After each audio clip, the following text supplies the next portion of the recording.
பருந்து படத்தின் stunt master SR Murugan அவர்களை பேச அழைக்கிறோம். அனைவருக்கும் இனிய மாலை வணக்கங்கள். மேடையில் அமர்ந்திருக்கும் பெரியவங்களுக்கும் வணக்கம். அதுக்கடுத்தது இந்த படத்தை தயாரிப்பாளரும் இயக்குனருமாகிய அழகு சாருக்கும் வணக்கம். இதில் பணிபுரிந்த அனைத்து தொழில்நுட்ப கணவர்களுக்கும் நன்றியும் வணக்கம். இந்த படத்தில் 2 ஃபைட்டு, அது ஒரு ஃபைட்டு வந்து படத்தின் டைரக்டர் ப்ரொடியூசராக இருக்கிற Azhagumalai sir, Mansoor Alikhan sir, Sendrayan sir, அதுக்கப்புறம் அப்புகுடின்னு எல்லாரும் ஒர்க் பண்ணியிருக்கோம். நல்லா வந்திருக்கு. இந்த மாதிரி படத்தை தியேட்டரில் பார்த்து உங்களோட பேராதரவு தரணும். அதுக்கடுத்து இந்த பட வாய்ப்பு எனக்கு கிடைக்க உதவியாக இருந்த வசந்த் சார், அப்புறம் காசி விஸ்வா சார், அதுக்கப்புறம் படத்தோட இன்னொரு நாயகன் விநாயக், இவங்க 3 பேர் மூலியமாக தான் இந்த படம் எனக்கு கிடச்சிது. அவங்களுக்கும் இந்த தருணத்தில் நன்றி சொல்லியிருக்கேன். படம் ரொம்ப நல்லா வந்திருக்கு. எல்லாரும் உங்கள் பேராதரவு தரணும்னு கேட்டுக்கிறேன். நன்றி, வணக்கம். நன்றி நன்றி நன்றி.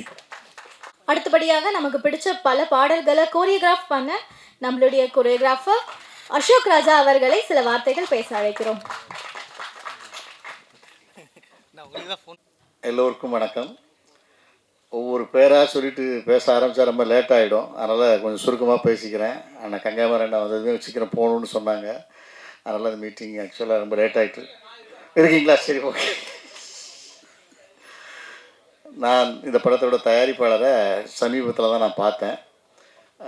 ஜஸ்ட் அந்த ரோட்டில், அருணாச்சலம் ரோட்டில் சும்மா வாக்கிங் வந்துட்டு இருக்கும்போது என்னுடைய நண்பருடைய ஹோட்டல் அங்கே இருக்குது, ஆம்பல்னு ஒரு ஹோட்டல், பிரசாத் ஸ்டுடியோக்கு ஏற்றால. அங்கே நான் தற்செயலாக அந்த ஓனரை பார்க்க போயிருக்கும்போது அண்ணன் இருந்தார்.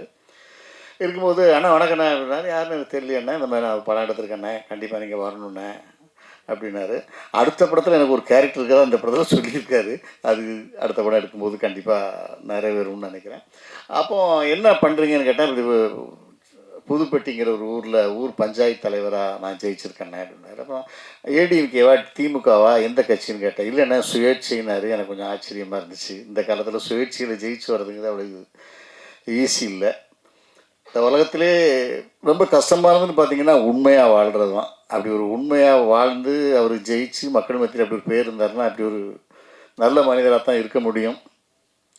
நான் இதுவரை எந்த லஞ்சமும் வாங்கலைன்னு சொன்னார். அப்போ நான் சொன்னேன், உங்களுடைய காரில் கட்டியிருக்க கொடியை பார்க்கும்போதே தெரியுது, அப்துல் கலாம் கொடி கட்டியிருந்தார்.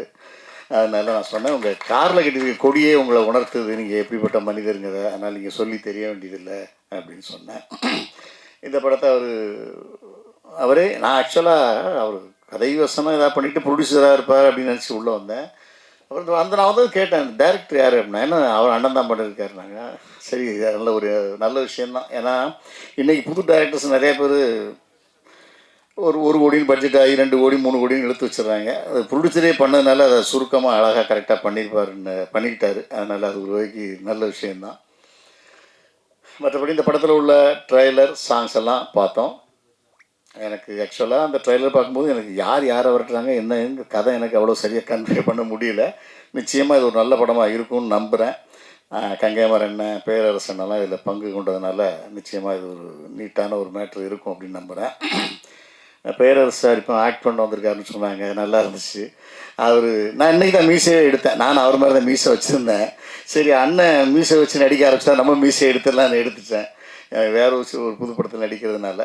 அதனால் கங்கைமரண்ணனை பற்றி நிறையா சொல்லலாம். அவர் வாழ்க்கையில் அவருடைய படம் தான் எனக்கு ஒரு திருப்பு முனையாக அமைஞ்சது, கரகாட்டக்காரனுங்கிற படம்.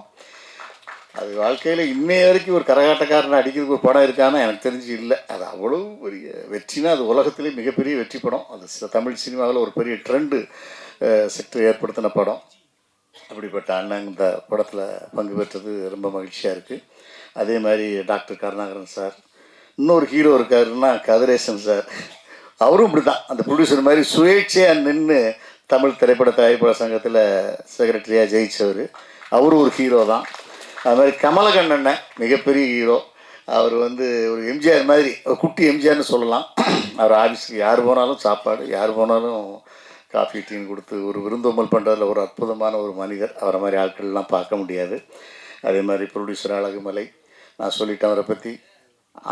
பேரரசாரை பற்றி, அவரையும் பற்றி நான் பேசணும். ரொம்ப நல்ல மனிதர். அதாவது எல்லாத்துக்கும் ஒரு பிரச்சனைனா வந்துடுவார், கரெக்டாக நிற்பார். எனக்கு சமீபத்தில் ஏற்பட்ட ஒரு பிரச்சனை கூட முதல் ஆளாக வந்தது அவர் தான். சினிமாக்காரங்களில் அந்த மாதிரி ஒரு தமிழ் அந்த இயக்க சங்கத்துக்கு பொருளாளராக இருக்கார். அது மாதிரி ஆட்கள்லாம் இருக்கணும். அது ஒரு பொதுச்சேவை ஒரு மனசோட வந்து பண்ணக்கூடிய அளவில் ஒரு நல்ல மனிதர். அது மாதிரி படத்தில் நடிச்சிருக்க அத்தனை பேருமே நல்லா நடிச்சிருக்காங்கன்னு நினைக்கிறேன். படம் பார்த்தா தான் தெரியும். படம் பார்த்த பிறகு மறுபடியும் இந்த படத்தை பற்றி நிறையா பேசுவோம். ஓகே, வாய்ப்பு கிடைத்ததுக்கு நன்றி, வாழ்த்துக்கள். பருந்து படத்தின் ஸ்டண்ட் மாஸ்டர் SR முருகன் அவர்களை பேச அழைக்கிறோம். இங்கு வந்திருக்கும் அனைவருக்கும் இனிய மாலை வணக்கங்கள். மேடையில் அமர்ந்திருக்கும் பெரியவங்களுக்கும் வணக்கம். அதுக்கடுத்தது இந்த படத்தை தயாரிப்பாளரும் இயக்குனருமாகிய அழகுமதி சாருக்கும் வணக்கம். இதில் பணிபுரிந்த அனைத்து தொழில்நுட்ப கணவர்களுக்கும் நன்றியும் வணக்கம். இந்த படத்தில் 2 ஃபைட்டு, அது ஒரு ஃபைட்டு வந்து படத்தின் டைரக்டர் ப்ரொடியூசராக இருக்கிற Azhagumalai sir, Mansoor Alikhan sir, Sendrayan sir, அதுக்கப்புறம் அப்புகுழின்னு எல்லாரும் ஒர்க் பண்ணியிருக்கோம். நல்லா வந்திருக்கு. இந்த மாதிரி படத்தை தியேட்டரில் பார்த்து உங்களோட பேராதரவு தரணும். அதுக்கடுத்து இந்த பட வாய்ப்பு எனக்கு கிடைக்க உதவியாக இருந்த வசந்த் சார், அப்புறம் காசி விஸ்வா சார், அதுக்கப்புறம் படத்தோட இன்னொரு நாயகன் விநாயக், இவங்க 3 பேர் மூலியமாக தான் இந்த படம் எனக்கு கிடச்சிது. அவங்களுக்கும் இந்த தருணத்தில் நன்றி சொல்லியிருக்கேன். படம் ரொம்ப நல்லா வந்திருக்கு. எல்லோரும் உங்கள் பேராதரவு தரணும்னு கேட்டுக்கிறேன். நன்றி, வணக்கம். நன்றி நன்றி நன்றி. அடுத்தபடியாக நமக்கு பிடிச்ச பல பாடல்களை கோரியோகிராஃப் பண்ண நம்மளுடைய கோரியோகிராஃபர் அசோக் ராஜா அவர்களை சில வார்த்தைகள் பேச அழைக்கிறோம்.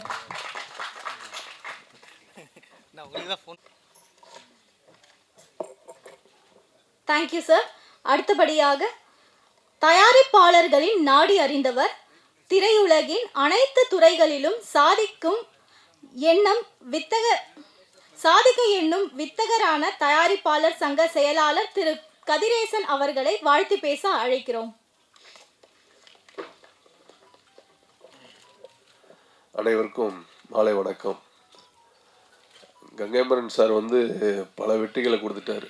1-2 வெற்றி கிடையாது. பேரா சார் சொன்ன மாதிரி பாட்டு எழுதுலேருந்து, மியூசிக் டைரக்டர்லேருந்து, டைரக்ஷன்லேருந்து, நடிப்புலேருந்து எல்லாம் பல வெற்றிகளை கொடுத்த ஒரு மூத்த திரையுலக அனுபவசாலின்னு சொல்லலாம். அவர் எடுக்கப்பட்ட படங்கள், பெரும்பாலான படங்கள் பார்த்தீங்கன்னா மதுரை பேக்ட்ராப்பில் தான் ஃபுல்லாக எடுத்திருப்பார். நீங்கள் எல்லா படத்தையும் பார்த்தீங்கன்னா ஆல்மோஸ்ட் 90% படங்கள் வந்து பார்த்தீங்கன்னா கரகாட்டக்காரங்க, தெம்மாம்பாடு எல்லாம் பார்த்தீங்கன்னா ஃபுல்லாக மதுரை பேக்ட்ராப்பில் தான் எடுத்திருப்பார். ஏன்னா மதுரையில் எடுத்தப்பட்ட படங்கள், பெரும்பாலான படங்கள் வந்து வெற்றி படங்களாக தான் இருக்குது. இன்றைக்கி திரையுலகத்தில் மேக்ஸிமம் ஆதிக்கம் செலுத்தக்கூடியவங்கன்னு பார்த்தீங்க அப்படின்னா அந்த சவுத்துலேருந்து வந்தவங்கன்னு சொல்லுவாங்க வந்து உங்களுக்கு. அந்த மாதிரி இந்த பருந்துங்கிற படம் வந்து முழுக்க வந்து மதுரையை பேக் பண்ணி எடுத்திருக்காரு. ஸோ அதனால் அந்த வெற்றியில் இந்த படமும் வந்து ஒரு சின்ன அங்கீகாரம் கிடைக்குன்னு நான் நினைக்கிறேன். இந்த படத்தை தயாரித்து இயக்கக்கூடிய அழகுமலை அவர்களுக்கு இந்த படம் அடுத்து பல படங்கள் இருக்கக்கூடியதுக்கு ஒரு வாய்ப்பாக இருக்கணும். இதில் பேரரசு சார் வந்து நடிச்சிருக்காரு. அவருக்கும் இந்த படத்தில் ஒரு பங்களித்த அப்படின்னு இந்த ஒரு சின்ன படத்துக்குள்ளே வந்து ஒரு கங்கைமரன் சார் வந்து ஒரு பெரிய வெற்றி படத்துக்கான ஒரு அங்கீகாரத்தை கொடுத்த கங்கைமரன் சார்களுக்கும், அப்புக்குட்டி, சென்றாயன் நம்ம பொல்லாததில் தான் வந்தார். இன்னைக்கு பெரிய பெரும் புகழாக இருக்கார். அது பெரிய பெருமையாக இருக்குது வந்துட்டு. நட்பின் அடிப்படையில் வாழ்த்து வந்திருக்கும் பாதிகாரன் சார் அவர்களுக்கும். ஏன்னா இன்றைக்கி சில பேர் வரதே கிடையாது வந்துட்டு. இருந்தாலும் அடுத்த விழாக்களுக்கு வந்து அதுக்காக ஒரு 2 மணி நேரம் 3 மணி நேரம் செலவழிக்கிறதுங்க இன்றைக்கி வந்து ஒரு சாதாரண இது கிடையாது. ஸோ அவருக்கு தான் சொல்லிக்கிறேன். கதாநாயகி சார்மிஸ் அவர்களுக்கும் மற்றும் இந்த படத்தில் பணியாற்றிய அனைத்து டெக்னீஷியன்களுக்கும் இந்த படம் வந்து ஒரு வெற்றி படமாக அமைய வேண்டும் என்று எல்லா இறைவனை வேண்டி விடுகிறேன். அடுத்து என்னென்னா, பேரரசர் ஒரு விஷயம் சொன்னார். பெரும்பாலான படங்கள் சின்ன படங்கள் தான் இன்றைக்கி வந்து திரையுலகத்தை வந்து திரையுலகில் டெக்னீஷியன்ஸ் எல்லாருக்குமே ஒரு வாய்ப்பு அளிச்சுக்கிட்டு இருக்குது அப்படின்னாரு. அது முழுக்க அது உண்மையான விஷயம் தான். உங்களுக்கு வந்துட்டு வருஷத்துக்கு வந்து பார்த்திங்கன்னா 200 படம் ரெடியாகுது அப்படின்னா அதில் கிட்டத்தட்ட ஒரு 150 படங்கள் வந்து 10 கோடி 15 கோடி 10 கோடி 5 கோடி 4 கோடிக்கு எடுக்கக்கூடிய படங்கள் தான் உங்களுக்கு வந்துட்டு. ஸோ அந்த படம் தான் நீங்கள் இண்டஸ்ட்ரி வந்து பெரிய பேக்கப் பண்ணிக்கிட்டு இருக்கு. இன்றைக்கி திரையுலகத்தில் வந்து பல லட்சம் பேர் திரையுலகத்தை நம்பி வாழ்ந்துக்கிட்டு இருக்காங்க. அப்படின்னால் எல்லாருமே சின்ன படத்துலேருந்து தான் இன்றைக்கி இருப்பாங்க. நீங்கள் எல்லோரும் ஒரு பெரிய ஹீரோன்னு சொல்லலாம். பட் அந்த பெரிய இவர் எதுலேருந்து அறிவாக இருப்பார்?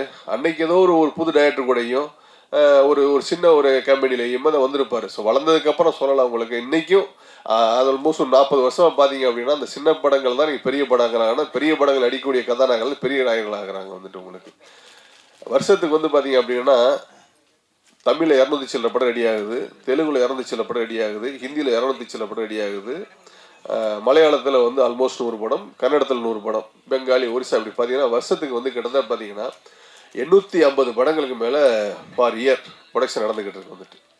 இந்த 850 படத்தில் பார்த்தீங்க அப்படின்னா நம்ம ஓடிடி சாட்டிலைக்கு தேவையான படங்களுங்கிறது வந்து மேக்ஸிமம் வந்து 250லேருந்து ஒரு 300 படங்கள் தான் தேவைப்படுது. ஸோ மிச்சம் உள்ள படங்களை வந்து அவங்க வாங்குறது கிடையாது. என்ன ரீசன் அப்படின்னா, அதாவது ஒரு கார்பரேட் கம்பெனி, அவன் கார்பரேட் கம்பெனினா வருஷத்துக்கு ஒரு 500 கோடி ரூபா ஒருத்தர் இன்வெஸ்ட் பண்ணுறான் அப்படின்னா அவங்களுக்கு வந்து அந்த வருஷத்தில் அட்லீஸ்ட் அந்த பிரேக் அவனாக இருக்கணும், இல்லைன்னா அது ஒரு 50 கோடி ரூபாய் ஒரு லாபமாக இருக்கணும்.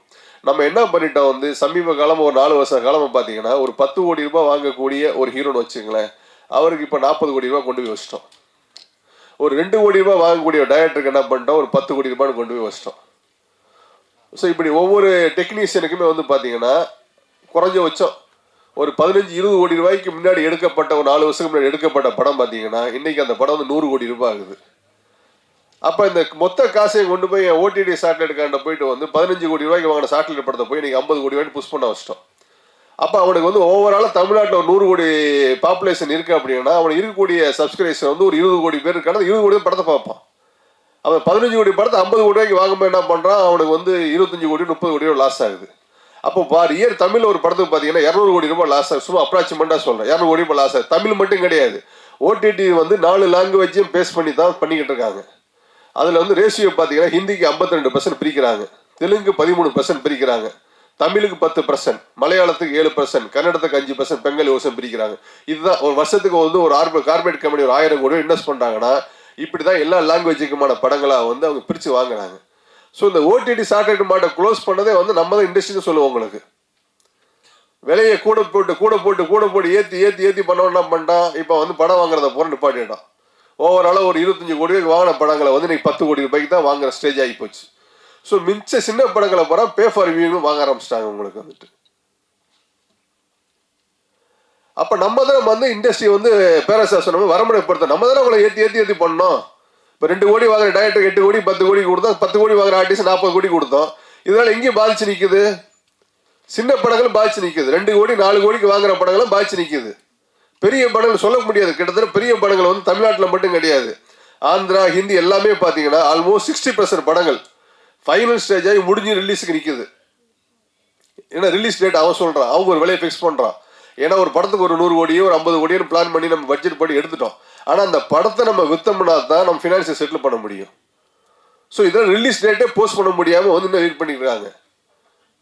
ஸோ தெலுங்குல பாருங்க, டாக்டர் ராஜமௌழி சாரை பாருங்க சார், அவர் தான் உண்மையிலே சொல்கிறேன், அதாவது ப்ரொடியூசரை வாழ வச்ச இயக்குனர்னா, நான் பேரசாரை வச்சுக்கிட்டு சபையிலே சொல்கிறேன், ப்ரொடியூசரை வாழ வச்ச இயக்குனர்னா ராஜமௌழி தான் சொல்ல உங்களுக்கு வந்துட்டு. நீங்கள் பாகுபலியை எடுத்து பாருங்க, அவருக்கு 25 கோடி ரூபா சம்பளம் வந்திருக்கும். அதே 25 கோடி ரூபா பார்த்தீங்கன்னா அந்த ப்ரொடியூசர் வந்திருக்கும். அதே RRR படம் எடுத்து பாருங்க, அதே மாதிரி. ஏன்னா நம்ம சம்பளம் வேணாம் பாரு சார், சம்பளம் வேணாம், ஆர்டிஸ்ட் டைம்ஸில் பேசுவோம். ஒரு படம் ஒரு 50 கோடி ரூபாயா ஒரு ஹீரோக்கு ஒரு அட்வான்ஸ் கொடுங்க, அவருக்கு 40%, மிச்சருக்கு ஒரு 60% வந்து ப்ரொடியூசர் 30%, டைரக்டர் 30%. அப்படிதான் எல்லா படம் பண்ணிட்டாரு. இன்னைக்கு அந்த ஒரு ராஜமௌழி சார் வச்ச படம் ஏதாவது ஒரு ப்ரொடியூசர் லாஸ் ஆகுன்னு சொல்லுங்க, நீங்க கிடையாது. இப்போ துறந்தரம் படம் சார் 1000 கோடி கலெக்ட் பண்ணிக்கிட்டாங்க. எப்படி கலெக்ட் பண்ணுது? ரன்வீர் சார் சம்பளம் கொடுக்கல, அவர் வேணான்ட்டாரு. ஒரு நல்ல கதை வருதுன்னா அதுக்கு எல்லாரும் கோஆப்ரேட் பண்ணணும், ப்ரொடியூசரே பண்ண முடியாது, ஒரு லிமிட் தான் ப்ரொடியூசர் பண்ண முடியும். அப்போ நல்ல கண்டென்ட் வந்து அதுக்கு ஆர்டிஸ்ட் அடாப்ட் ஆகணும். இன்னைக்கு 1000 ரூபாய் கலெக்ஷன் ஆகும்போது ரன்வீர் சிங் கூட சேர் பார்த்தீங்கன்னா கிட்டத்தட்ட 250-300 கோடி ரூபாய் கிடைக்கும் சம்பளம் அவருக்கு. அவர் சம்பளம் அவளுக்கு கொடுத்துருக்க முடியாது. அப்போ ஒரு ஹீரோ வருஷத்துக்கு 4 படம் நடிக்கிறா சார், அதில் ஓடுற படம் எத்தனை படம்? 1 படம் 2 படம். ஒரு டைரக்டர் வருஷத்துக்கு 3 படம் பண்ண வச்சுக்கலாம், ஓடுற படம் 1 படம், மிச்ச படம் லாஸ்ட் தானே ஆகுது. அப்போ என்ன பண்ணுவீங்க நீங்கள்? அப்போ அந்த ப்ரொடியூசர் ஊர் போயிடுவார் உங்களுக்கு. அப்போ திரையுலகத்தை பாதுகாக்கக்கூடிய பொறுப்பு நமக்கு தான் இருக்கு உங்களுக்கு வந்துட்டு. அதனால சில வரைமுறைகளை வந்து தயாரிப்பாளர் சங்கம் பண்ணிக்கிட்டு இருக்கிறோம். கண்டிப்பாக நல்ல முறையில் இருக்கும்னு நினைக்கிறேன் உங்களுக்கு வந்துட்டு. அது ஏன்னா இப்போ என்ன ரொம்ப குரூவல்ட்டியான சுச்சுவேஷனாக இருக்குது நீங்கள் இண்டஸ்ட்ரி உண்மையாக சொல்ல போனீங்கன்னா உங்களுக்கு வந்துட்டு ரொம்ப ரொம்ப ரொம்ப குரூவல்ட்டி சுச்சுவேஷனாக இருக்குது வந்துட்டு. அதனால் நீ அடுத்து வரக்கூடிய தயாரிப்பாளர்கள் எல்லாமே பழைய பட்ஜெட்ஸில் தயவுசெய்து படம் பண்ணாதீங்க. ஒரு 50 நாள் பண்ணக்கூடிய படமாக அந்த படத்தை 30 நாளில் பிளான் பண்ணுங்க. கதைக்கு என்ன தேவையோ அதை செலவு பண்ணுங்க. கதையை தாண்டி வந்து இந்த அவர் இதை கேட்குறாரு இதை கொடுக்குறான்னு சொல்லிட்டு வந்து தயவுசெய்து தயபால் சங்கத்தை சொல்லாதீங்க. ஏன்னா வியாபார சூழ்நிலை இன்னைக்கு தேர்ட்டிக்கலை பேஸ் பண்ணி தான் டோட்டலாகவே இருக்குது உங்களுக்கு வந்துட்டு. அதனால் அதை பார்க்கல வந்துட்டு இப்போ கேரளாவில் பார்த்தீங்கன்னா பெரும்பாலான படங்கள் கண்டென்ட் பேஸ்டாக இருக்குது. கதை என்ன கேட்குது, ஒரே சொட்டில் போகிறாங்க, ஜீப்பில் போகிறாங்க, அதில் போகிறாங்க, ரொம்ப பார்த்தீங்கன்னா எக்கனாமிக்காக பண்ணுறாங்க. அந்த கதைக்கான படத்தை பண்ணுறாங்க, படம் வெற்றி ஆகுது உங்களுக்கு வந்துட்டு. இப்போ சமீப காலம் பார்த்தீங்கன்னா தான் ஒரு 1 இயராக தமிழ் வந்து கேரளா மாறி கதைக்குள்ளே அடாப்ட் ஆகி வந்துக்கிட்டு இருக்கு உங்களுக்கு வந்துட்டு. உங்களுக்கு அந்த மாதிரி நல்ல படங்களை பண்ணுங்க. என்றைக்கும் சின்ன படங்களுக்கும் சரி மற்றதுக்கும் சரி தயாரிப்பாளர் சங்கம் கண்டிப்பாக துணை இருக்கும். சில வழிமுறைகள் நாங்கள் பண்ணிக்கிட்டு இருக்கிறோம் உங்களுக்கு. இந்த நேரத்தில் மீடியா வைஸாக ஒன்று சொல்லிக்கிட்டு இருக்கேன். சில வரைமுறைப்படுத்தக்கூடியதில் வந்து சினிமா துறை சார்ந்து விளம்பரம் செய்யக்கூடிய எந்த நிறுவனமாக இருந்தாலும் சரி, அதை சார்ந்து விளம்பரம் செய்யக்கூடிய ஏஜென்சி யாராக இருந்தாலும் சரி, தயாரிப்பாளர் சங்கத்தில் வந்து உங்களோட கம்பெனி பேர், உங்களோட மெயில் ஐடி, உங்களோட ஃபோன் நம்பரு, ஸோ இது எல்லாத்தையும் வந்து ஒரு வரைமுறைப்படுத்துறதுக்காக தேவைப்படுது. கண்டிப்பாக கொடுங்க சொல்கிறேன். தொடர்ந்து தயாரிப்பாளர் சங்கம் தயாரிப்பாளர் இருக்கும் நேரத்துக்கு கூறி வாழ்த்து வருகிறேன். நன்றி, வணக்கம். அடுத்தபடியாக தயாரிப்பாளர் சங்கத்தின் சார்பாக திரு கருணாகரன் அவர்கள் செயலாளர் திரு கதிரேசன் அவர்களுக்கு பொன்னாடை போற்றி மரியாதை செய்வார்.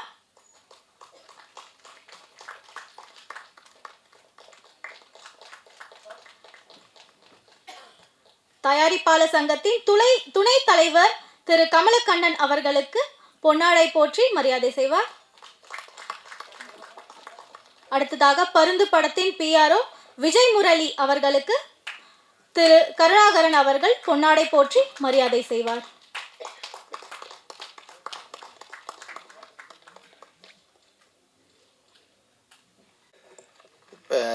அடுத்தது கங்கைமரன் சார் பேசின பிறகு ஆடியோ ரிலீஸ் பண்ண போகிறோம். அதுக்கு முன்னாடி அவரை பற்றின ஒரு விஷயத்தை நான் சொல்லிடுறேன். சார் ஒரே நிமிஷம் சார் என்னென்னா, சாரோட டைரக்ஷனில் படும்போது நான் கிளாமர் கிருஷ்ணமூர்த்திட்ட அசிஸ்டன்ட் PRO இருந்தேன். பொழுது விடிஞ்சாச்சு, வெள்ளைப்புறா ஒன்றுன்னு நிறைய படம் நான் பண்ணிகிட்டு இருக்கும்போது என்னோடய வேலையை பார்த்து செண்பகமே படத்தில் வந்து என்னை PROவாக வேலை கொடுத்து பண்ணார். அதுக்கப்புறம் என்னோடய வளர்ச்சியில் கோழி கூதெல்லாம் பண்ணிகிட்டு இருக்கும்போது இண்டிவிஜுவலாக 91 ஒரு படம் எடுக்க வந்தோம். ராமராஜன் வந்து என்னை ப்ரொடியூசர் ஆக்கி விட்டார். நான் 2 ஃப்ரெண்டுங்களுக்காண்டி கால்ஷீட் கேட்டு போனேன். கால்ஷீட் கொடுத்தா என்ன தருவாங்க, வந்து PRO பண்ணுவேன்னு. இல்லை நீங்கள் விஜயமுரளியை பார்ட்னராக சேர்த்துங்க, நான் டேட்டு தரேன்னாரு ராமராஜன். சரின்னு சொல்லிட்டு அவரை கன்ஃபார்ம் பண்ணிவிட்டு அமர் சாரை போய் பார்த்தேன். அப்போ இளையராஜா சார் மியூசிக் பண்ணால் நல்லாயிருக்கும் சார்னு சொன்னேன். சரி வாப்பாக்கு என்ன பண்ணித்தரேன் அப்படின்னாரு. ஒரு அட்வான்ஸ் எடுத்துகிட்டு ஸ்டில்ஸ் ரவி எல்லாம் கூட்டிட்டு நாங்கள்லாம் போய் கொடுத்தோம் இளையராஜா பிரசாத் லேபில். அதில் வந்து பழங்கள்லாம் வச்சு ஒரு 100 ரூபா கட்டை வச்சு கொடுக்க சொன்னார் ஸ்டில்ஸ் ரவி. அதெல்லாம் எழுதுனா இந்த பணத்தை மட்டும் ராஜா சார் எடுத்துக்கிட்டு இந்த பழம்லாம் ப்ரொடியூசருக்கு தேவைப்படும், நீங்கள் எடுத்துகிட்டு போங்கன்ட்டார் காமெடியாக. அப்புறம் சின்ன ஒரு முரண்பாடு வந்துருச்சு ராமராஜன் சாருக்கும் ராஜா சாருக்கும். அப்போ என்ன ஆயிடுச்சுன்னா, இல்லை நீங்கள் அப்புறம் தேவா மியூசிக் போட்டுக்கலாம் அப்படின்னு ராமராஜன் சொன்னார். அப்போ மனசுக்கேற்ற மகராசா படம் நல்லா ஓடிட்டு இருந்தது. உடனே அமர் சார்கிட்ட சொன்னேன், சார் இது மாதிரி என்ன சார் இப்படி ஆகுதுன்னு சொன்னேன். அப்போ உட்லண்ட்ஸில் இருந்தார். அப்போ சொன்னார், சரி என்ன பண்ணலான்னாரு. இல்லை சார் நாங்கள் அடுத்த படம் பண்ணும்போது மியூசிக் டைரக்டராக ராஜா சாரை போட்டு இந்த பணத்தை யூஸ் பண்ணிக்கிறோன்னே. இங்கே வான்னார் பக்கத்தில் கூப்பிட்டு, என்ன நீ அவ்வளோ பெரிய கோடீஸ்வரனா அப்படின்னார் அவர். அடுத்த படத்துக்கு இப்போ அட்வான்ஸ் கொடுக்குற அளவுக்கு நீ வேணாம், அண்ணங்கிட்ட அட்வான்ஸ் போனால் திரும்பி வராது, நீ வா நான் உனக்கு வாங்கி தரேன், இந்த படத்துக்கு யூஸ் பண்ணிக்கன்னு சொல்லி முதல்ல அட்வான்ஸை திருப்பி எனக்கு கொடுத்து மறுபடியும் ப்ரொடியூசர் ஆக்குனது இவர் தான். அந்த மெல்துராளி படத்தில் ஒரு டெக்னீஷியன் வந்து கதிரேசனாக எங்கள் கூட வேலை செஞ்சவர். அதான் தெரியும் அவருக்கு அந்த என்ன நடந்ததுன்ட்டு. ஸோ அது மாதிரி வந்து அந்த காலத்தில் இந்த கிட்டத்தட்ட 30-40 வருஷமாக சார் கூட நான் ட்ராவல் பண்ணிகிட்ருக்கிறேன். எப்பயுமே ஒரு ஃபோன் பண்ணால் அது ரெஸ்பான்சிபிளாக பதில் கொடுக்கறதில்ல சினிமாவில் கொஞ்சம் பேர் தான். அதில் ABM சரவணன், அபிராமி ராமநாதன், அடுத்ததான் கங்கைமரன் சார் தான். நன்றி. இப்போ அவர் வந்து பருந்து படத்தை பற்றியும் அதில் அவர் எப்படி பாடினதை பற்றியும் அதே மாதிரி பாட்டை வந்து இங்கே நமக்கு ஒரு மீடியாவுக்கு முன்னாடி ஒரு 4 வரி பாடியும் காட்டுவார்னு ஒரு அன்பாக கேட்டுக்கிறேன். எல்லாருக்கும் வணக்கம். எப்போ பேச கூப்பிடுவாங்கன்னு பார்த்தா லாஸ்ட்டில் பேச வச்சு கொஞ்சம் பாயிண்ட்டே இல்லாமல் பண்ணிட்டீங்க. யாரை பற்றி எல்லோரும் இன்ட்ரடியூஸ் பண்ணியாச்சு. எல்லோரும் இந்த படத்தில் யார் யார் முக்கியமானவங்களோ எல்லாத்தையும் இன்ட்ரடியூஸ் பண்ணியாச்சு. மறுபடியும் அவங்க பேர் சொல்லி இவங்க தான் இவங்க அப்படிப்பட்ட சூழ்நிலையில் இருக்காங்க, அவர் நடிச்சிருக்காரு, இவர் வந்து மியூசிக் பண்ணிருக்காருன்றதுலாம் சொல்ல தேவையில்லை. எல்லாரையும் உங்களுக்கு ஏற்கனவே அறிமுகமாயிட்டாங்க. எனக்கு ரொம்ப பிடிச்ச விஷயம் என்னென்னா, இந்த சினிமாவுக்கே சம்பந்தமே இல்லாமல் தனியாக இருந்த கலை உலகத்தில் எந்த வித டச்சும் இல்லாமல் இருந்த ஒருவர் நான் எடுக்கணும் படம் எடுக்கணும்னு சொல்லிட்டு என்கிட்ட வந்து கதை சொல்கிறாரு. கதையை கேட்டால் எனக்கு வந்து நல்ல இயல்பாக ரொம்ப அருமையான ஸ்டோரியாக இருந்தது. ஒரு காதலர்களை ஓடி போன காதல்களை எப்படி வந்து அவங்க காப்பாற்றுறாங்க, என்ன ஆச்சு, அதற்கு கதையெல்லாம் சொல்லக்கூடாது. அது மாதிரி ஒரு கதையை வந்து சொல்கிறார் அருமைக்குரிய அழகுமலை அவர்கள். நாங்கள் அவங்க ஊர்லேயே ஷூட்டிங் எடுத்திருக்கேன். நான் வந்து யானமலை பக்கத்தில் இருக்கக்கூடிய புத்தக்கடை அந்த பக்கத்துலலாம் இருக்கக்கூடிய ஒரு புதுப்பட்டி என்ற கிராமத்தில் இருக்கிறது.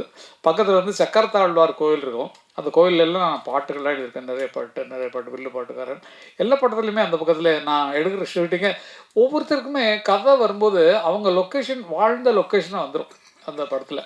இது இங்கே தானே வாழ்ந்தோம், இங்கே தானே இந்த சம்பவம் நடந்ததுன்ற மாதிரி அவரும் அதை தேடி வந்திருக்கார். நிஜமாக எனக்கு கதை சொல்லும்போது தெரியாது இவர் தான் டைரக்ட் பண்ண போகிறாருன்னு. கதை சொல்ல நல்லா இருந்தது. அப்போ நீங்கள் ஒரு பாட்டு எழுதி கொடுக்கணுன்னாலும் அதனால என்னப்பா சொல்லி பாட்டு எழுதி கொடுத்தாச்சு. அந்த தெற்கு பக்க காற்று அப்படிங்கிற பாட்டு. அப்போ ஒன்றும் சேஞ்செல்லாம் ஒன்றும் சொல்ல. மியூசிக் டைரக்டர் அருமையாக பண்ணிருக்கார். அந்த பாட்டை இப்போ ரெக்கார்ட் பண்ணும்போதே எனக்கு அனுப்புனாங்க. ரொம்ப அருமையான ஒரு மியூசிக் டைரக்டர் ஜான்ஜி எங்கள் இசையமைப்பாளர். அவருக்கு ரொம்ப ரொம்ப நீங்கள் தான் என்ன வம்பா இருக்கு பாருங்க. ரெக்கார்டிங்கில் பார்த்தது அதுக்கப்புறம் எங்கே இப்போ தான் பார்க்குறேன். நம்ம அது அடிக்கடி தொடர்பு கொள்ள இருக்கட்டும். நீங்கள் எத்தனை படம் பண்ணாலும் அதில் கங்கை மரம் எழுதுனா நல்லா இருக்குன்னு சொல்லிட்டு மறுபடியும் கூப்பிடவே இல்லை நீங்கள். தெற்கு பக்க காத்துங்கிற பாட்டு ரொம்ப அருமையான பாட்டு. நல்லா எல்லாம் டோட்டலாக இன்றைக்கி பார்த்த சாங்ஸ் எல்லாமே ரொம்ப நல்லா இருந்தது, தெளிவாக இருந்தது. மியூசிக்கில் அப்பட்டமாக ரொம்ப அருமையாக உங்கள் மூளைகளை செலுத்தி என்ன வேணுமோ இந்த காலத்துக்கு அதை நீங்கள் பாட்டில் கொடுத்துருக்கீங்க, மியூசிக்கில் கொடுத்துருக்கீங்க, ரீரெக்கார்டிங் கொடுத்ததா சொல்கிறாங்க. சீக்கிரம் படத்தை பார்த்து அதுக்கு ஒரு ரிசல்ட் சொல்லுவேன். நீங்கள் உள்ள மாதிரி ஆட்கள்லாம் வரணும். புதியவர்கள் வரும்போது நீங்கள் உள்ள மாதிரி ஆட்கள்லாம் வரணுங்கிறது எனக்கு மனசில் ஆசை. அதை வந்து கோரியோகிராஃப் பண்ணுறதுக்கு சிவ நடன மேதையவர்களுக்கு நான் வந்து ரொம்ப ரொம்ப நன்றி சொல்லணும். எல்லா பாட்டுமே ரொம்ப கிளியராக பண்ணிருக்கிறீங்க. அது மிக சிறப்பாக எடுத்த ஒளிப்பதிவாளருக்கு நான் நன்றி சொல்லணும். ஏன்னா வந்து ஷார்ட்ஸ்லாம் அப்படி இருக்குது, நிறைய எடுத்திருப்பீங்க. அதை அழகாக எடிட் பண்ணி எடிட்டருக்கு பாராட்டுகள் சொல்லணும். நிஜமாக ரொம்ப நல்லா இருக்குது. அவங்க ஒர்க்கு அவங்க நல்லா பண்ணிருக்கிறீங்க. ஒரு புதிய படத்திற்கு வரக்கூடிய ஒரு டைரக்டர், தயாரிப்பாளர், நடிகர், அவர் நடிப்பார்னு தெரியாது இருக்குது. அதுக்கப்புறம் தான் தெரிஞ்சது. கொண்டனா ரிலீஸ் பண்ணுறாரு. அப்பா நான் அதுதான் பண்ணிருக்கேன்ப்பான்னாரு. பரவாயில்லப்பா அப்படின்னு பார்த்தா இன்றைக்கி பார்த்தா அவர் வந்து இந்த கிராமத்தில் அந்த பக்கத்தில் யாருமே இங்கே மற்றவங்க அரசியல் கட்சி சார்பாக தான் நின்று ஜெயிச்சிருக்காங்க. ஒரு கிராமத்தை இந்த இடத்த வந்து இவரை தவிர வேறு யாருமே இல்லை, இவரை மாதிரி உதவி பண்ணுறவங்களுக்கும் போராடுறதுக்கும் வேறு யாருமே இல்லைங்கிற அளவுக்கு ஊரில் துணிச்சலாக வாழ்ந்து கொண்டிருந்த ஒரு மனிதனை இன்னைக்கு வரைக்கும் வச்சுருக்காங்கன்னு சொன்னால் அது அவருடைய ஆற்றல் தான். நிஜமாக அந்த பக்கத்தையே கையில் வச்சுருக்காரு. அந்த மாதிரி கோவக்காரன்னு சொன்னாங்க. இன்னும் அவர் கோவத்தை நான் பார்க்கல. எத்தனை பேர் அடி வாங்கினீங்களும் தெரியல. சென்றாயன் அடி வாங்கி நல்லா இருக்கம்மா, நல்லா அடியா எப்படி நல்லா கொடுத்தாருமா, திருப்தியாக இருந்தது. ஓகே ஏங்க எப்படி அடிச்சிங்க கொஞ்சம் காட்டுக்கலாம் கொஞ்சம் ப்ளீஸ். அடிச்சு காட்டுங்க, நாங்கள் பார்க்கணும் இல்லை நீங்கள். இல்லை நிஜமா. ஓகே கண்ணா ரொம்ப நன்றிம்மா, ரொம்ப நன்றி. இந்த நிகழ்ச்சி இவங்க 2 பேர் இல்லைன்னா கொஞ்சம் உற்சாகமாக இருந்திருக்குமான்னு தெரியல நமக்கு. இவங்க ரெண்டு பேரும் அவங்க படத்தில் ஆக்ட் பண்ணிருக்காங்க. இல்லைன்னா நான் எம்டியாக இருந்திருப்போம். ஒரு என்டர்டெயின்மெண்ட் இல்லாமல் என்னது ஒரே ட்ரையாக இருக்கு அப்படிங்கிற மாதிரி நினச்சிருப்போம். அது வந்து அவங்க தலைவரி கோலமாக சாரி இந்த காலத்து ஸ்டைலில் வந்துடுறாங்க. அது அந்த காலத்தில் பெண்கள் நல்ல கூந்தலை முடித்து பூ வச்சு அப்படியே அழகாக வச்சு பெரிய பொட்டு வச்சுலாம் வந்த காலங்கள் அது உண்டு. இப்போ குங்குமம் எங்கேயுமே கிடைக்கிறது கிடையாது. இதுக்கு பூ வைக்கிறதுக்கு பூ கடையெல்லாம் ஆடி போய் கிடக்கு. பூவெல்லாம் யாருமே தலையில் பூ வச்சுக்காம தான் சுற்றித்துறோம் பெண்கள் எல்லாமே. காலில் கோலம் போட்ட காலமெல்லாம் போச்சு, எல்லாம் கல்ச்சரே மாறி போச்சு அப்படிங்கிறது உண்மையான ஒன்று. பேரரசிட்ட சொல்லணும்னா சமுதாய பிரச்சனைகளே அவங்கங்க வந்து சொல்லக்கூடியதில் மிக பிடித்தமானது நிறைய இருக்குது. பல விஷயங்கள் தயாரிப்பாளர்களுக்கு ஏற்படுகிற கஷ்டம், தேட்டர் கிடைக்காம அலையிறதுக்கான கஷ்டம் எல்லாமே தெரியும். தயாரிப்பாளர்கள் பேசுனது ரொம்ப அற்புதமாக இருந்தது.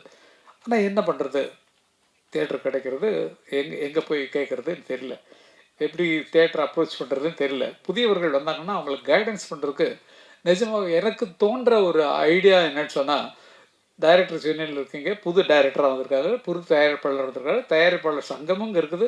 அது நடிகர் சங்கத்துக்கு இப்போ டைரக்டர் யூனியனுக்கு இருக்க இயக்குனர் சங்கத்துக்கு இருக்கிறவங்களும் இருக்கிறாங்க.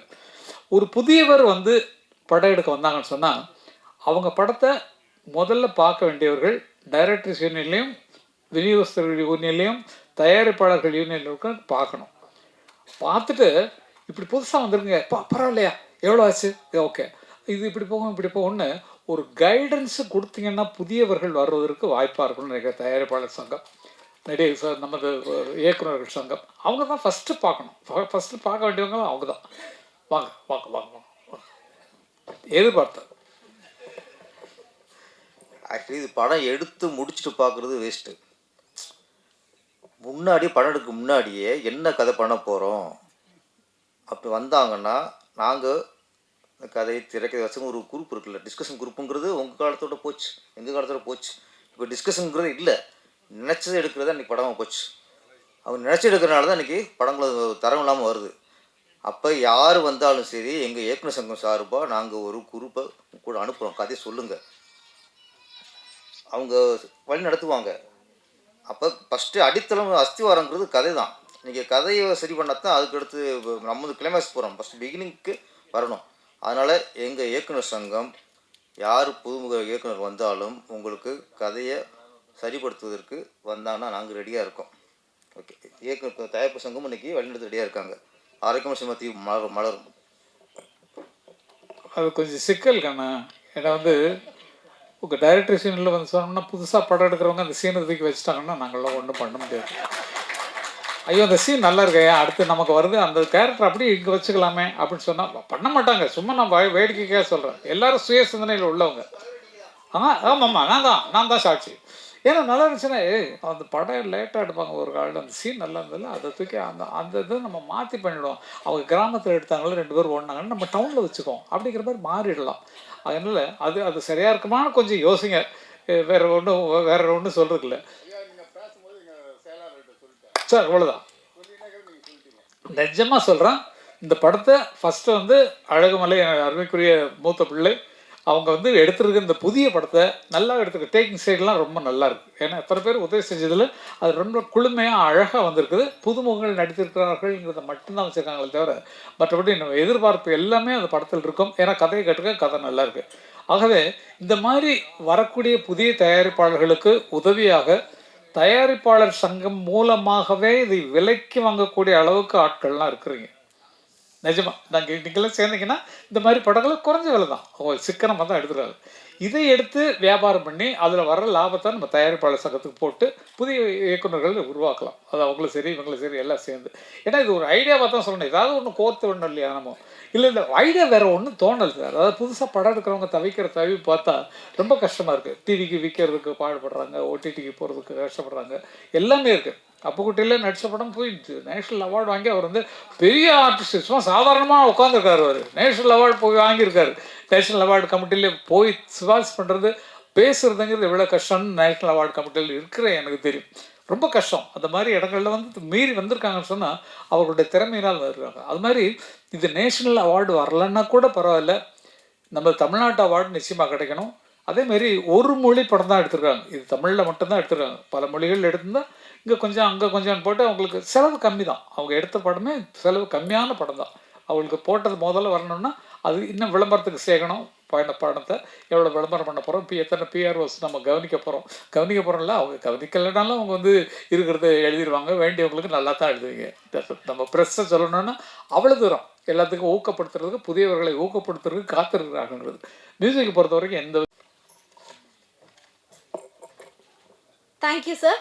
அடுத்தபடியாக தயாரிப்பாளர்களின் நாடி அறிந்தவர், திரையுலகின் அனைத்து துறைகளிலும் சாதிக்க எண்ணும் வித்தகரான தயாரிப்பாளர் சங்க செயலாளர் திரு கதிரேசன் அவர்களை வாழ்த்து பேச அழைக்கிறோம்.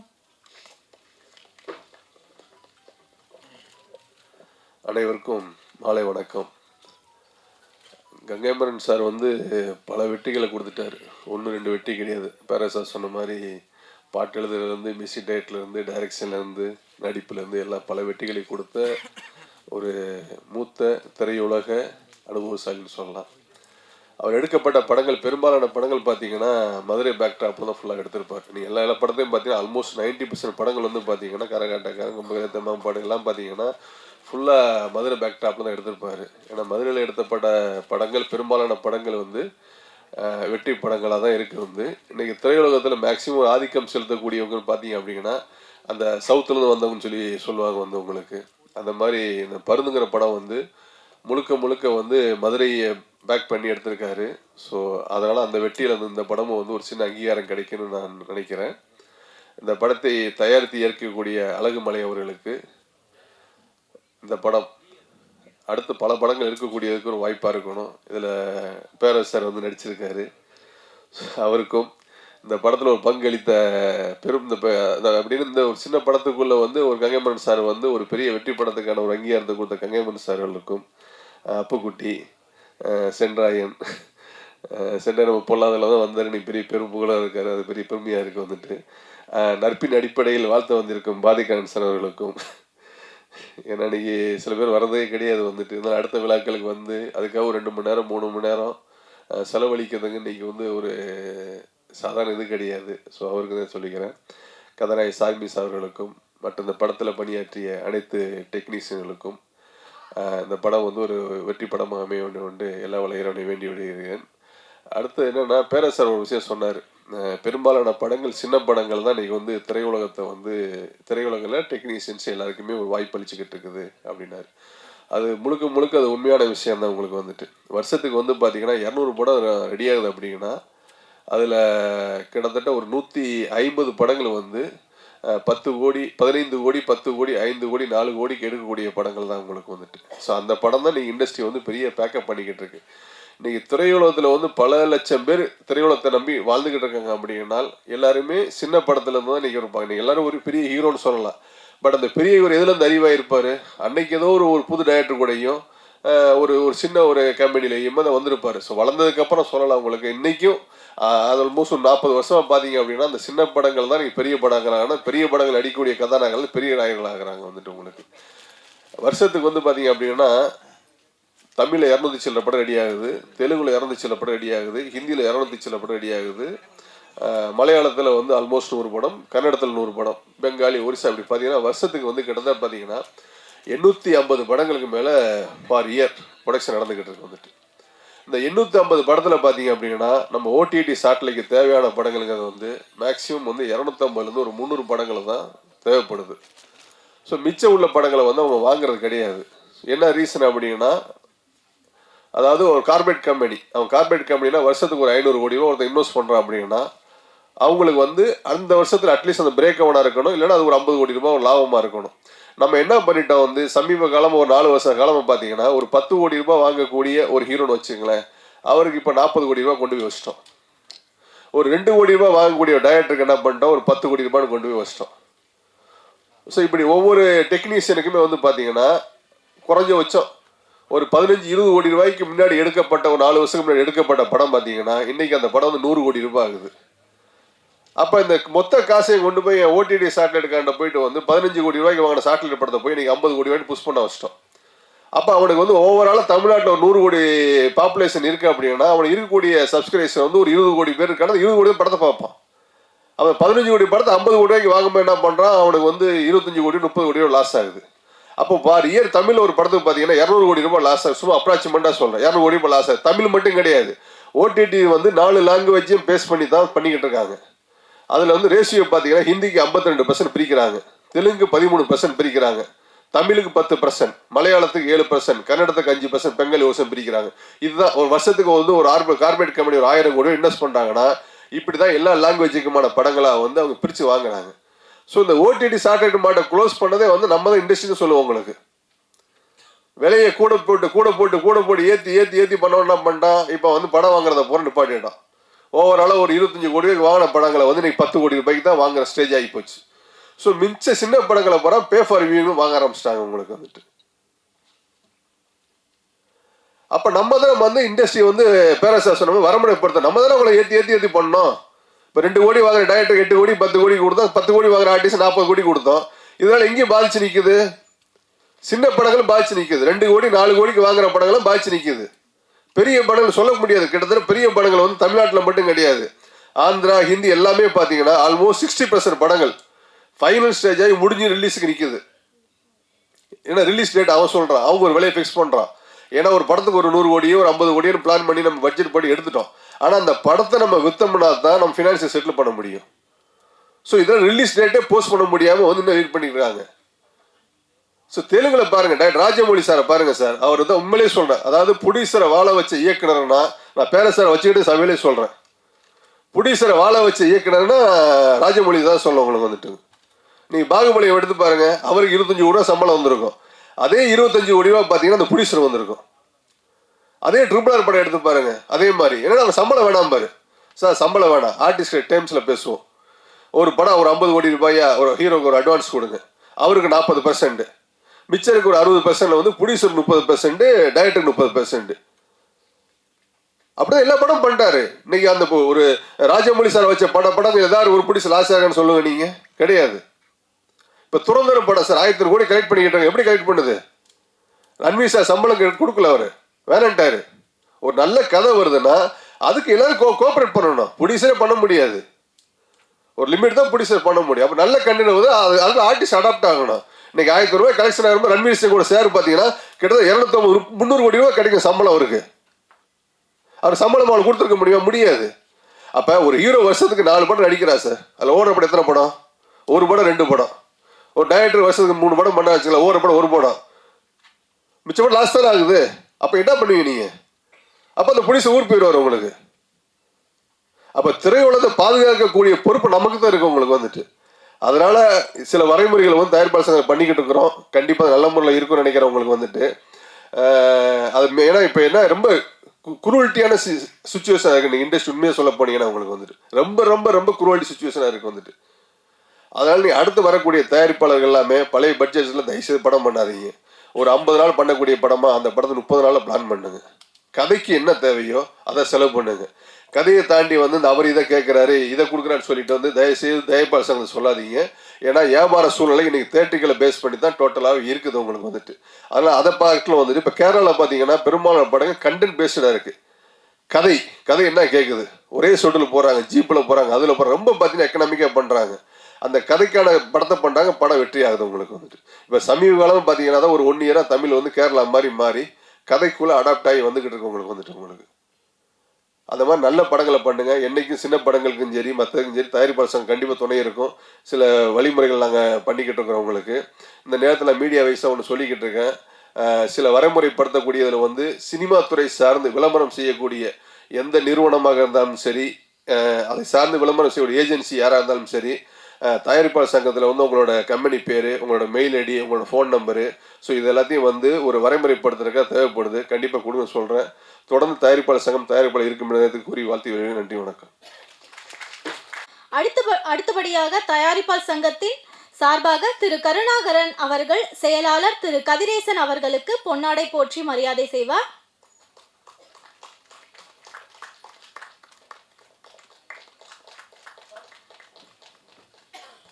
தயாரிப்பாளர் சங்கத்தின் துணை தலைவர் திரு கமலக்கண்ணன் அவர்களுக்கு பொன்னாடை போற்றி மரியாதை செய்வார்.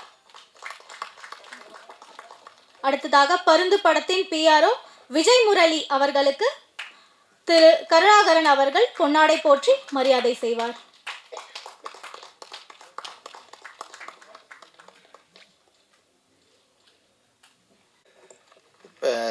அடுத்தது கங்கைமரன் சார் பேசின பிறகு ஆடியோ ரிலீஸ் பண்ண போகிறோம். அதுக்கு முன்னாடி அவரை பற்றின ஒரு விஷயத்தை நான் சொல்லிடுறேன் சார். ஒரே நிமிஷம் சார் என்னென்னா, சாரோட டைரக்ஷனில் படும்போது நான் கிளாமர் கிருஷ்ணமூர்த்திட்ட அசிஸ்டன்ட் PRO இருந்தேன். பொழுது விடிஞ்சாச்சு, வெள்ளைப்புறா ஒன்றுன்னு நிறைய படம் நான் பண்ணிகிட்டு இருக்கும்போது என்னோடய வேலையை பார்த்து செண்பகமே படத்தில் வந்து என்னை PROவாக வேலை கொடுத்து பண்ணார். அதுக்கப்புறம் என்னோடய வளர்ச்சியில் கோழிக்கூது எல்லாம் பண்ணிகிட்டு இருக்கும்போது இண்டிவிஜுவலாக 91 ஒரு படம் எடுக்க வந்தோம். ராமராஜன் வந்து என்னை ப்ரொடியூசர் ஆக்கி விட்டார். நான் 2 ஃப்ரெண்டுங்களுக்காண்டி கால்ஷீட் கேட்டு போனேன். கால்ஷீட் கொடுத்தா என்ன தருவாங்க, வந்து PRO பண்ணுவேன்னு. இல்லை நீங்கள் விஜயமுரளியை பார்ட்னராக சேர்த்துங்க, நான் டேட்டு தரேன்னாரு ராமராஜன். சரின்னு சொல்லிட்டு அவரை கன்ஃபார்ம் பண்ணிவிட்டு அமர் சாரை போய் பார்த்தேன். அப்போ இளையராஜா சார் மியூசிக் பண்ணால் நல்லாயிருக்கும் சார்னு சொன்னேன். சரி வாப்பாக்கு என்ன பண்ணித்தரேன் அப்படின்னாரு. ஒரு அட்வான்ஸ் எடுத்துகிட்டு ஸ்டில்ஸ் ரவி எல்லாம் கூட்டிட்டு நாங்கள்லாம் போய் கொடுத்தோம் இளையராஜா பிரசாத் லேபில். அதில் வந்து பழங்கள்லாம் வச்சு ஒரு 100 ரூபா கட்டை வச்சு கொடுக்க சொன்னார் ஸ்டில்ஸ் ரவி. அதெல்லாம் இருந்தோன்னா இந்த பணத்தை மட்டும் ராஜா சார் எடுத்துக்கிட்டு இந்த பழம்லாம் ப்ரொடியூசருக்கு தேவைப்படும், நீங்கள் எடுத்துகிட்டு போங்கன்ட்டார் காமெடியாக. அப்புறம் சின்ன ஒரு முரண்பாடு வந்துருச்சு ராமராஜன் சாருக்கும் ராஜா சாருக்கும். அப்போ என்ன ஆயிடுச்சுன்னா, இல்லை நீங்கள் அப்புறம் தேவா மியூசிக் போட்டுக்கலாம் அப்படின்னு ராமராஜன் சொன்னார். அப்போ மனசுக்கேற்ற மகராசா படம் நல்லா ஓடிட்டு இருந்தது. உடனே அமர் சார்கிட்ட சொன்னேன், சார் இது மாதிரி என்ன சார் இப்படி ஆகுதுன்னு சொன்னேன். அப்போ உட்லண்ட்ஸில் இருந்தார். அப்போ சொன்னார், சரி என்ன பண்ணலான்னாரு. இல்லை சார் நாங்கள் அடுத்த படம் பண்ணும்போது மியூசிக் டைரக்டராக ராஜா சாரை போட்டு இந்த பணத்தை யூஸ் பண்ணிக்கிறோன்னே, இங்கே வான்னார் பக்கத்தில் கூப்பிட்டு, என்ன நீ அவ்வளோ பெரிய கோடீஸ்வரனா அப்படின்னாரு அவர். அடுத்த படத்துக்கு இப்போ அட்வான்ஸ் கொடுக்குற அளவுக்கு நீ வேணாம், அண்ணங்கிட்ட அட்வான்ஸ் போனால் திரும்பி வராது, நீ வா நான் உனக்கு வாங்கி தரேன், இந்த படத்துக்கு யூஸ் பண்ணிக்கன்னு சொல்லி முதல்ல அட்வான்ஸை திருப்பி எனக்கு கொடுத்து மறுபடியும் ப்ரொடியூசராக்குனது இவர் தான். அந்த மில் தொழிலாளி படத்தில் ஒரு டெக்னீஷியன் வந்து கதிரேசனாக எங்கள் கூட வேலை செஞ்சவர். அதான் தெரியும் அவருக்கு அந்த என்ன நடந்ததுன்ட்டு. ஸோ அது மாதிரி வந்து அந்த காலத்தில் இந்த கிட்டத்தட்ட 30-40 வருஷமாக சார் கூட நான் ட்ராவல் பண்ணிகிட்ருக்கிறேன். எப்பயுமே ஒரு ஃபோன் பண்ணால் அது ரெஸ்பான்சிபிளாக பதில் கொடுக்கறதில்ல சினிமாவில் கொஞ்சம் பேர் தான். அதில் ஏபிஎம் சரவணன், அபிராமி ராமநாதன், அடுத்ததான் கங்கையாமரன் சார் தான். நன்றி. இப்போ அவர் வந்து பருந்து படத்தை பற்றியும் அதில் அவர் எப்படி பாடினதை பற்றியும் அதே மாதிரி பாட்டை வந்து இங்கே நமக்கு ஒரு மீடியாவுக்கு முன்னாடி ஒரு 4 வரி பாடியும் காட்டுவார்னு ஒரு அன்பாக கேட்டுக்கிறேன். எல்லாருக்கும் வணக்கம்.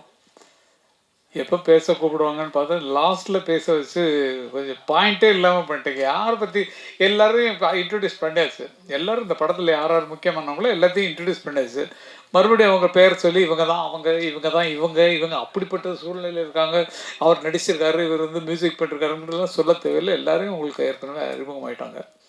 எனக்கு ரொம்ப பிடிச்ச விஷயம் என்னென்னா, இந்த சினிமாவுக்கே சம்பந்தமே இல்லாமல் தனியாக இருந்த கலை உலகத்தில் எந்த வித டச்சும் இல்லாமல் இருந்த ஒருவர் நான் எடுக்கணும் படம் எடுக்கணும்னு சொல்லிட்டு என்கிட்ட வந்து கதை சொல்கிறாரு. கதையை கேட்டால் எனக்கு வந்து நல்ல இயல்பாக ரொம்ப அருமையான ஸ்டோரியாக இருந்தது. ஒரு காதலர்களை, ஓடி போன காதல்களை எப்படி வந்து அவங்க காப்பாற்றுறாங்க, என்ன ஆச்சு, அதற்கு கதையெல்லாம் சொல்லக்கூடாது. அது மாதிரி ஒரு கதையை வந்து சொல்கிறார் அருமைக்குரிய அழகுமலை அவர்கள். நாங்கள் அவங்க ஊர்லேயே ஷூட்டிங் எடுத்திருக்கேன். நான் வந்து யானமலை பக்கத்தில் இருக்கக்கூடிய புத்தக்கடை அந்த பக்கத்துலலாம் இருக்கக்கூடிய ஒரு புதுப்பட்டி என்ற கிராமத்தில் இருக்கிறது. பக்கத்தில் வந்து சக்கரத்தாழ்வார் கோயில் இருக்கும். அந்த கோயிலெல்லாம் நான் பாட்டுகள்லாம் எழுதியிருக்கேன். நிறைய பாட்டு வில்லு பாட்டுக்காரன் எல்லா படத்துலையுமே அந்த பக்கத்தில் நான் எடுக்கிற ஷூட்டிங்கை ஒவ்வொருத்தருக்குமே கதை வரும்போது அவங்க லொக்கேஷன், வாழ்ந்த லொக்கேஷனாக வந்துடும் அந்த படத்தில். இது இங்கே தானே வாழ்ந்தோம், இங்கே தானே இந்த சம்பவம் நடந்ததுன்ற மாதிரி அவரும் அதை தேடி வந்திருக்கார். நிஜமாக எனக்கு கதை சொல்லும்போது தெரியாது இவர் தான் டைரக்ட் பண்ண போகிறாருன்னு. கதை சொல்ல நல்லா இருந்தது. அப்போ நீங்கள் ஒரு பாட்டு எழுதி கொடுக்கணுன்னாலும் அதனாலப்பா சொல்லி பாட்டு எழுதி கொடுத்தாச்சு. அந்த தெற்கு பக்க காற்று அப்படிங்கிற பாட்டு. அப்போ ஒன்றும் சேஞ்செல்லாம் ஒன்றும் சொல்ல. மியூசிக் டைரக்டர் அருமையாக பண்ணிருக்கார். அந்த பாட்டை இப்போ ரெக்கார்ட் பண்ணும்போதே எனக்கு அனுப்புனாங்க. ரொம்ப அருமையான ஒரு மியூசிக் டைரக்டர் ஜான்ஜி, எங்கள் இசையமைப்பாளர். அவருக்கு ரொம்ப ரொம்ப நீங்கள் தான் என்ன வம்பா இருக்கு பாருங்க. ரெக்கார்டிங்கில் பார்த்தது அதுக்கப்புறம் எங்கே இப்போ தான் பார்க்குறேன். நம்ம அது அடிக்கடி தொடர்பு கொள்ளுறவங்க இருக்கட்டும். நீங்கள் எத்தனை படம் பண்ணாலும் அதில் கங்கைமரம் எழுதுனா நல்லா இருக்குன்னு சொல்லிட்டு மறுபடியும் கூப்பிடவே இல்லை நீங்கள். தெற்கு பக்க காத்துங்கிற பாட்டு ரொம்ப அருமையான பாட்டு. நல்லா எல்லாம் டோட்டலாக இன்றைக்கி பார்த்த சாங்ஸ் எல்லாமே ரொம்ப நல்லா இருந்தது, தெளிவாக இருந்தது. மியூசிக்கில் அப்பட்டமாக ரொம்ப அருமையாக உங்கள் மூளைகளை செலுத்தி என்ன வேணுமோ இந்த காலத்துக்கு அதை நீங்கள் பாட்டில் கொடுத்துருக்கீங்க, மியூசிக்கில் கொடுத்துருக்கீங்க, ரீரெக்கார்டிங் கொடுத்ததா சொல்கிறாங்க. சீக்கிரம் படத்தை பார்த்து அதுக்கு ஒரு ரிசல்ட் சொல்லுவேன். நீங்கள் உள்ள மாதிரி ஆட்கள்லாம் வரணும். புதியவர்கள் வரும்போது நீங்கள் உள்ள மாதிரி ஆட்கள்லாம் வரணுங்கிறது எனக்கு மனசில் ஆசை. அதை வந்து கோரியோகிராஃப் பண்ணுறதுக்கு சிவ நடன மேதையவர்களுக்கு நான் வந்து ரொம்ப ரொம்ப நன்றி சொல்லணும். எல்லா பாட்டுமே ரொம்ப கிளியராக பண்ணிருக்கிறீங்க. அது மிக சிறப்பாக எடுத்த ஒளிப்பதிவாளருக்கு நான் நன்றி சொல்லணும். ஏன்னா வந்து ஷார்ட்ஸ்லாம் அப்படி இருக்குது, நிறைய எடுத்திருப்பீங்க. அதை அழகாக எடிட் பண்ணி எடிட்டருக்கு பாராட்டுகள் சொல்லணும். நிஜமாக ரொம்ப நல்லா இருக்குது. அவங்க ஒர்க்கு அவங்க நல்லா பண்ணிருக்கிறீங்க. ஒரு புதிய படத்திற்கு வரக்கூடிய ஒரு டைரக்டர், தயாரிப்பாளர், நடிகர், அவர் நடிப்பார்னு தெரியாது இருக்குது. அதுக்கப்புறம் தான் தெரிஞ்சது. கொண்டுன்னா ரிலீஸ் பண்ணுறாரு. அப்பா நான் அதுதான் பண்ணிருக்கேன்ப்பான்னாரு. பரவாயில்லப்பா அப்படின்னு பார்த்தா இன்றைக்கி பார்த்தா அவர் வந்து இந்த கிராமத்தில் அந்த பக்கத்தில் யாருமே இங்கே மற்றவங்க அரசியல் கட்சி சார்பாக தான் நின்று ஜெயிச்சிருக்காங்க. ஒரு கிராமத்தை இந்த இடத்த வந்து இவரை தவிர வேறு யாருமே இல்லை, இவரை மாதிரி உதவி பண்ணுறவங்களுக்கும் போராடுறதுக்கும் வேறு யாருமே இல்லைங்கிற அளவுக்கு ஊரில் துணிச்சலாக வாழ்ந்து கொண்டிருந்த ஒரு மனிதனை இன்னைக்கு வரைக்கும் வச்சுருக்காங்கன்னு சொன்னால் அது அவருடைய ஆற்றல் தான். நிஜமாக அந்த பக்கத்தையே கையில் வச்சுருக்காரு. அந்த மாதிரி கோவக்காரன்னு சொன்னாங்க. இன்னும் அவர் கோவத்தை நான் பார்க்கலை. எத்தனை பேர் அடி வாங்கினீங்களும் தெரியல. சென்றாயன் அடி வாங்கி நல்லா இருக்கம்மா, நல்லா அடியா எப்படி நல்லா கொடுத்தாருமா, திருப்தியாக இருந்தது. ஓகே ஏங்க எப்படி அடிச்சிங்க கொஞ்சம் காட்டுக்கலாம் கொஞ்சம் ப்ளீஸ். அடித்து காட்டுங்க, நாங்கள் பார்க்கணும். இல்லை நீங்கள் இல்லை நிஜமா ஓகே கண்ணா, ரொம்ப நன்றிம்மா, ரொம்ப நன்றி. இந்த நிகழ்ச்சி இவங்க 2 பேர் இல்லைன்னா கொஞ்சம் உற்சாகமாக இருந்திருக்குமான்னு தெரியல நமக்கு. இவங்க ரெண்டு பேரும் அவங்க படத்தில் ஆக்ட் பண்ணிருக்காங்க. இல்லைன்னா நான் எம்டியாக இருந்திருப்போம், ஒரு என்டர்டெயின்மெண்ட் இல்லாமல் என்னது ஒரே ட்ரையாக இருக்கு அப்படிங்கிற மாதிரி நினச்சிருப்போம். அது வந்து அவங்க தலைவரி கோலமா சாரி இந்த காலத்து ஸ்டைலில் வந்துடுறாங்க. அது அந்த காலத்தில் பெண்கள் நல்ல கூந்தலை முடித்து பூ வச்சு அப்படியே அழகாக வச்சு பெரிய பொட்டு வச்சுலாம் வந்த காலங்கள் அது உண்டு. இப்போ குங்குமம் எங்கேயுமே கிடைக்கிறது கிடையாது. இதுக்கு பூ வைக்கிறதுக்கு பூ கடையெல்லாம் ஆடி போய் கிடக்கு பூவெல்லாம். யாருமே தலையில் பூ வச்சுக்காம தான் சுற்றித்துறோம் பெண்கள் எல்லாமே. காலில் கோலம் போட்ட காலமெல்லாம் போச்சு, எல்லாம் கல்ச்சரே மாறி போச்சு அப்படிங்கிறது உண்மையான ஒன்று. பேரரசிட்ட சொல்லணும்னா சமுதாய பிரச்சனைகளை அவங்கங்க வந்து சொல்லக்கூடியதில் மிக பிடித்தமானது நிறைய இருக்குது. பல விஷயங்கள் தயாரிப்பாளர்களுக்கு ஏற்படுகிற கஷ்டம், தேட்டர் கிடைக்காம அலையிறதுக்கான கஷ்டம் எல்லாமே தெரியும். தயாரிப்பாளர்கள் பேசுனது ரொம்ப அற்புதமாக இருந்தது. ஆனால் என்ன பண்ணுறது, தேட்டர் கிடைக்கிறது எங்கே போய் கேட்குறதுன்னு தெரியல, எப்படி தேட்டர் அப்ரோச் பண்ணுறதுன்னு தெரியல. புதியவர்கள் வந்தாங்கன்னா அவங்களுக்கு கைடன்ஸ் பண்ணுறதுக்கு நிஜமாக எனக்கு தோன்ற ஒரு ஐடியா என்னன்னு சொன்னால், டைரக்டர்ஸ் யூனியனில் இருக்கீங்க, புது டைரக்டராக வந்திருக்காரு, புது தயாரிப்பாளர் வந்திருக்காரு, தயாரிப்பாளர் சங்கமும் இருக்குது, அது நடிகர் சங்கத்துக்கு இப்போ டைரக்டர் யூனியனுக்கு இருக்க, இயக்குனர் சங்கத்துக்கு இருக்கிறவங்களும் இருக்கிறாங்க. ஒரு புதியவர் வந்து படம் எடுக்க வந்தாங்கன்னு சொன்னால் அவங்க படத்தை முதல்ல பார்க்க வேண்டியவர்கள் டைரக்டர்ஸ் யூனியன்லேயும் விநியோகஸ்தர்கள் யூனியன்லேயும் தயாரிப்பாளர்கள் யூனியன்களுக்கும் பார்க்கணும். பார்த்துட்டு இப்படி புதுசாக வந்துருங்க, பரவாயில்லையா, எவ்வளோ ஆச்சு, ஓகே, இது இப்படி போகும் இப்படி போகும்னு ஒரு கைடன்ஸு கொடுத்தீங்கன்னா புதியவர்கள் வர்றதற்கு வாய்ப்பாக இருக்கும்னு நினைக்கிறேன். தயாரிப்பாளர் சங்கம், நடிகர் நமது இயக்குநர்கள் சங்கம், அவங்க தான் ஃபஸ்ட்டு பார்க்கணும். ஃபஸ்ட்டு பார்க்க வேண்டியவங்க அவங்க தான். வாங்க வாங்க வாங்க வாங்க எதிர்பார்த்தேன். ஆக்சுவலி இது படம் எடுத்து முடிச்சுட்டு பார்க்குறது வேஸ்ட்டு. முன்னாடி படம் எடுக்க முன்னாடியே என்ன கதை பண்ண போகிறோம் அப்படி வந்தாங்கன்னா நாங்கள் இந்த கதையை திரைக்கதை வச்சு ஒரு குரூப் இருக்குல்ல, டிஸ்கஷன் குரூப்புங்கிறது உங்கள் காலத்தோட போச்சு, எங்கள் காலத்தோட போச்சு. இப்போ டிஸ்கஷனுங்கிறது இல்லை, நினச்சது எடுக்கிறது அன்றைக்கி படமாக போச்சு. அவங்க நினச்சி எடுக்கிறனால தான் இன்றைக்கி படங்கள் தரம் இல்லாமல் வருது. அப்போ யார் வந்தாலும் சரி, எங்கள் இயக்குனர் சங்கம் சார்பாக நாங்கள் ஒரு குரூப்பை கூட அனுப்புகிறோம், கதையை சொல்லுங்கள், அவங்க வழி நடத்துவாங்க. அப்போ ஃபஸ்ட்டு அடித்தளம் அஸ்திவாரங்கிறது கதை தான். நீங்கள் கதையை சரி பண்ணால் தான் அதுக்கடுத்து நம்ம கிளைமேக்ஸ் போகிறோம், ஃபஸ்ட்டு பிகினிங்க்கு வரணும். அதனால் எங்கள் இயக்குனர் சங்கம் யார் புதுமுக இயக்குனர் வந்தாலும் உங்களுக்கு கதையை சரிப்படுத்துவதற்கு வந்தாங்கன்னா நாங்கள் ரெடியாக இருக்கோம். ஓகே, இயக்குனர் தயாரிப்பு சங்கம் இன்றைக்கி வழிநடத்த ரெடியாக இருக்காங்க. ஆரோக்கியமாக சிமத்தி மலரும். அது கொஞ்சம் சிக்கல் கண்ணா. ஏன்னா வந்து உங்கள் டைரக்டர் சீனில் வந்து சொன்னோம்னா புதுசாக படம் எடுக்கிறவங்க அந்த சீனை தூக்கி வச்சுட்டாங்கன்னா நாங்கள்லாம் ஒன்றும் பண்ண முடியாது. ஐயோ அந்த சீன் நல்லா இருக்கையா, அடுத்து நமக்கு வருது, அந்த கேரக்டர் அப்படியே இங்கே வச்சுக்கலாமே அப்படின்னு சொன்னால் பண்ண மாட்டாங்க. சும்மா நான் வேடிக்கைக்காக சொல்கிறேன். எல்லோரும் சுய சிந்தனையில் உள்ளவங்க. ஆமாம்மா நான் தான் சாட்சி. ஏன்னா நல்லா இருந்துச்சுன்னா அந்த படம் லேட்டாக எடுப்பாங்க ஒரு காலில், அந்த சீன் நல்லா இருந்ததில்ல, அதை தூக்கி அந்த இதை நம்ம மாற்றி பண்ணிவிடுவோம். அவங்க கிராமத்தில் எடுத்தாங்களோ 2 பேர் ஓடினாங்கன்னு நம்ம டவுனில் வச்சுக்கோம் அப்படிங்கிற மாதிரி மாறிடலாம். அதனால் அது சரியாக இருக்குமான்னு கொஞ்சம் யோசிங்க. வேறு ஒன்றும் சொல்கிறது இல்லை சார், அவ்வளோதான். நிஜமாக சொல்கிறேன், இந்த படத்தை ஃபஸ்ட்டு வந்து அழகுமலை அருமைக்குரிய மூத்த பிள்ளை அவங்க வந்து எடுத்துருக்க இந்த புதிய படத்தை நல்லா எடுத்துக்க. டேக்கிங் சைடெலாம் ரொம்ப நல்லா இருக்குது. ஏன்னா எத்தனை பேர் உதவி செஞ்சதில் அது ரொம்ப குளுமையாக அழகாக வந்திருக்குது. புதுமுகங்கள் நடித்திருக்கிறார்கள்ங்கிறத மட்டும்தான் வச்சுருக்காங்களே தவிர மற்றபடி நம்ம எதிர்பார்ப்பு எல்லாமே அந்த படத்தில் இருக்கும். ஏன்னா கதையை கட்டுக்க கதை நல்லா இருக்குது. ஆகவே இந்த மாதிரி வரக்கூடிய புதிய தயாரிப்பாளர்களுக்கு உதவியாக தயாரிப்பாளர் சங்கம் மூலமாகவே இதை விலைக்கு வாங்கக்கூடிய அளவுக்கு ஆட்கள்லாம் இருக்கிறீங்க.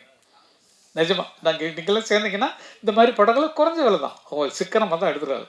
இதை எடுத்து வியாபாரம் பண்ணி அதில் வர்ற லாபத்தை நம்ம தயாரிப்பாளர் சங்கத்துக்கு போட்டு புதிய இயக்குநர்கள் உருவாக்கலாம். அது அவங்களும் சரி இவங்களும் சரி எல்லாம் சேர்ந்து. ஏன்னா இது ஒரு ஐடியாவாக தான் சொல்லணும், ஏதாவது ஒன்று கோர்த்து ஒன்றும் இல்லையா நம்ம.